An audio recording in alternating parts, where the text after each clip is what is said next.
Marcus, hey man, how you doing? All right, Adam here. I just listened to Cherie Amour, and this was cool. You just did a little practice video for me, uh, which I appreciate. It wasn't too long, minute 30, and I was listening, and I made some notes here. Okay, one, I like the tempo. I like the quicker tempo, and it's funny for myself as well, I'm always surprised to see that certain songs like this, my tempos get slower and slower. And I go back and I listen to the original and I go, oh, wow, yeah, I need to speed up. Meaning, not speed up while I'm playing, but I need to speed up the tempo. So this tempo sounded very good. It was originally on I'll Be There. A few days ago, I listened to the original and I was surprised, geez, I'm playing it so slow. So I like that. It has a sort of peppiness to it. And I also really like the sound of the acoustic guitar. And I have two frame guitars. And from what I remember, the last ones I heard, I like the sort of earthiness, the real sound of the acoustic that you're getting here. So that was very good. The one thing I would say, and I have to watch this myself. Now, I could say it's a technical thing, meaning sometimes when one plucks with three fingers, but it's more, I don't want to blame it on the fingers. I want to say it's a listening thing. I would make sure that you're playing in such a way that that high E string melody is coming through loud and clear. And that's one of the reasons that I sometimes do this technique where I'm, even though it's really a strange guitar technique, where I'm only plucking. I'm not saying you should do this, but the reason I do this, this is my backup guitar. The tuning isn't very good. Okay. Or I'll strum.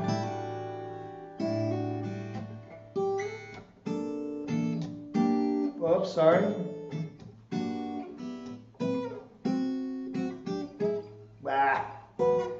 But you see, okay, I'm not performing it very well now, but I'm always making sure that that high E string is out there. And I noticed that there, like when you got to this, sorry,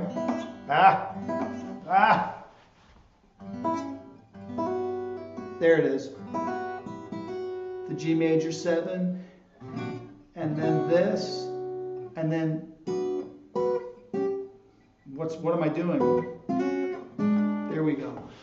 I noticed that sometimes the melody was, the way you were playing the melody was coming back. So let's just play it through, and I'll try to stop because I want you to make sure sonically that melody is there, okay?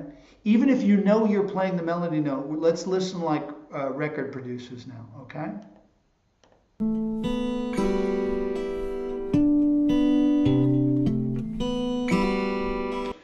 Okay, now I was just showing you I made plenty of mistakes, but even something like there, listen to how loud the G string is compared to the E string when you're playing these two notes. Let's listen. Just listen. Check out how loud the G string is in comparison. See what I'm talking about? Okay, let's keep listening.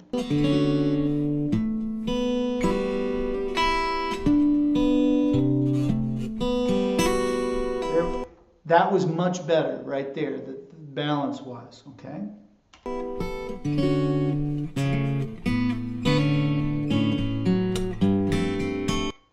There, and then bop, bop, bop. It's there, but it's down, okay?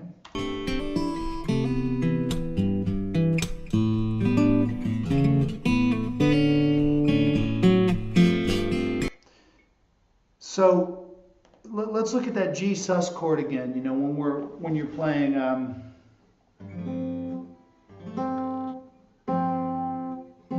that chord. I want you to just sort of, you know, it sounds to me like the G string and the D string and the A string are way up, very present, and there's a part of me as the listener going, where's that melody? So let's listen again.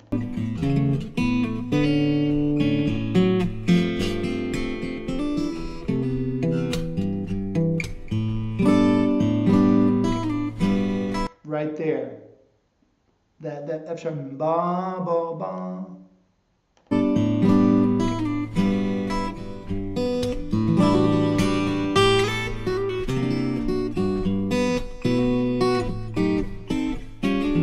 Right there on the E. So what that can mean is you might actually have to reduce the volume of the other stuff, and you might have to. It's hard to do this on a steel string. I mean, I'm always noticing, especially when I play live, I'm really having to really make sure that melody. And I'm surprised at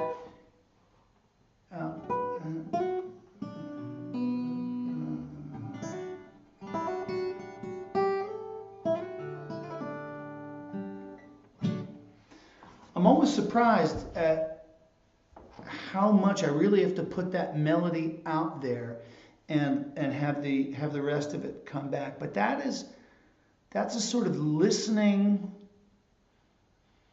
that has nothing to do with knowing which notes you're playing, because if you go by, you know what you're playing, yeah, it's there. And each guitar can be different, and also the Taylor guitar is tricky because you don't get a big fat satisfying sound all the time. Like I have to go down to where the bridge is so that I can pull a little harder and the string doesn't snap. I have to do that on the Taylor, because if I'm up here, it doesn't sound. So I have to go here. I have to go this way so that those melody notes don't snap when I pull them a little harder. Okay, let's listen.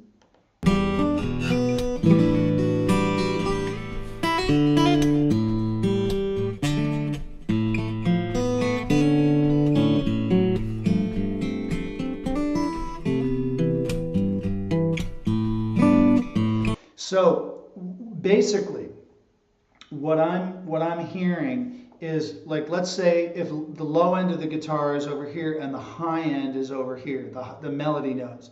I'm hearing lots of presence in the low and middle, and then a little less presence in the higher notes. And what I would like you to do is to just, like a mixing desk, like if you were mixing a record, I want to still have a focused sound, but have these be a little bit down in volume and have this be a little bit up from where it is. Okay? And that's a right hand thing. So you might need to, you'll need to experiment with that. This video that I did recently, the last one, not the Chaka Khan, but Mambo In. If you, I won't play it here for you, but oops. Now I have a kind of a crazy technique, but I'm literally for this just using like the outside strings, because I'm having to play a lot of jazz changes, and so I'm brushing the insides of the chords, kind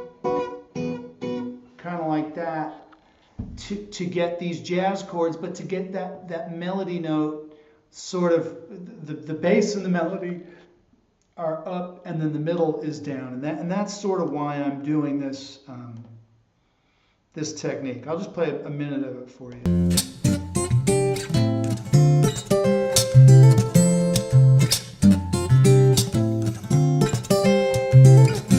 Okay, so you can see there, I just did this video like a day ago. That bringing out the melody, I'm really listening to make sure that it's always there. Okay, and so the final solution for how you play this might look very different from my original Cherie Amour video. Who knows what it's going to look like? But we want to make sure that vocal melody, that thread of that song, is easy to hear. Okay, we want to make sure it's easy to hear, however you get to it. So this was great, and it's there. It's there. I'm just pushing. I'm squeezing and pushing for what's the next level. How can we bring it up even more? So this is super job, and you're doing great, and this is good stuff to think about. Because, you know, if I know I'm going on a little bit long with this, I think I was mentioning this to another student.